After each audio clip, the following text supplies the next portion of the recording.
اعوذ باللہ من الشیطان الرجیم بسم اللہ الرحمن الرحیم۔ ایک بدچلن عورت کا واقعہ۔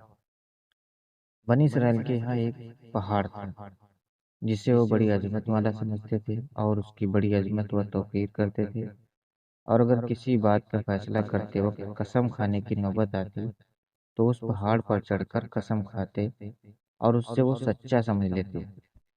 اس شہر میں ایک خوبصورت عورت کا ایک نوجوان اسے ناجائز تعلق ہو گیا۔ عورت نے اس کو اپنے مکان میں بلانا شروع کر دیا۔ شوہر کو شک پیدا ہو گیا۔ بیوی سے کہا کہ مجھے شک ہے کہ میری غیر حاضری میں کوئی تمہارے پاس آتا ہے۔ عورت نے انکار کیا۔ شوہر نے کہا اگر تو سچی ہے تو پہاڑ پر چڑھ کر قسم کھا لے کہ تیرا کسی سے ناجائز تعلق نہیں۔ عورت نے کہا میں کل پہاڑ پر چڑھ کر قسم کھانے کو تیار ہوں۔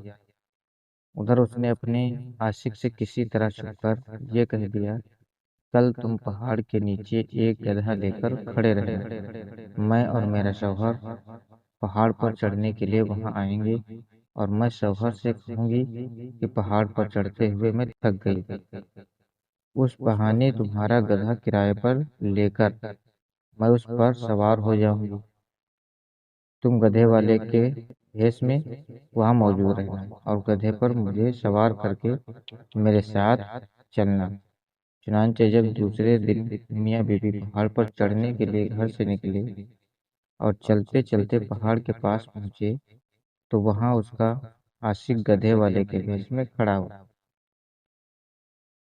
تھا۔ عورت نے شوہر سے کہا چلتے چلتے میں تھک گئی ہوں، مجھے یہ گدھا کرائے پر سواری کے لیے دو۔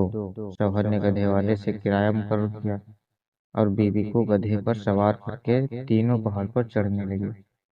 جب وہ جگہ آئی جہاں لوگ قسمیں کھاتے تھے تو اس مکان اور مکار عورت نے اپنے آپ کو گدھے سے نیچے گرا دیا اور اس گرنے میں اپنی رانیں وغیرہ قابل خطر بدن بھی ننگا کر لیا، اور ایسی صورت پیدا کر دکھائی کہ شوہر نے یہی سمجھا کہ گدھے سے اتفاقاً گر گئی اور گرتے ہوئے اتفاقاً ننگی ہو گئی۔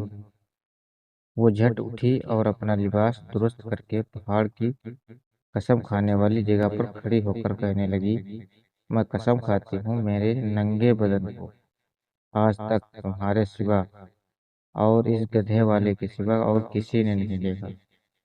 شوہر مطمئن ہو گیا کیونکہ اس نے یہ سمجھا کہ اس گدھے والے نے اس گدھے سے گرتے ہوئے اس کا ننگا بدن اتفاقاً دیکھا۔ آپ نے عورت جب مکر و فریب پر اتر جائے تو ایسی چالاکیاں دکھا کر شوہر کو بیوقوف بنا دیتی ہے، لیکن یہ پتہ نہیں کہ آج یہ گناہ کسی مکر و فریب سے چھپا بھی لیا اور کسی کو پتہ بھی نہ چلا تو کل قیامت میں یہ بات نہیں چھپے گی، اس لیے کہ اللہ کو سب کچھ معلوم ہے۔ اللہ سے کوئی کام چھپا ہوا نہیں، دنیا والوں سے چھپ سکتا ہے لیکن اللہ تعالیٰ سے نہیں چھپ سکتا۔ اور اللہ کے نبی صلی اللہ علیہ وسلم نے اس کا عذاب بتا دیا ہے کہ ایسی عورت سینے کے بل جہنم میں چلے گی۔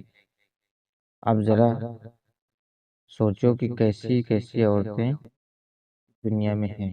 اللہ ہم سب کو ان عورتوں سے محفوظ کرے۔ اللہ حافظ۔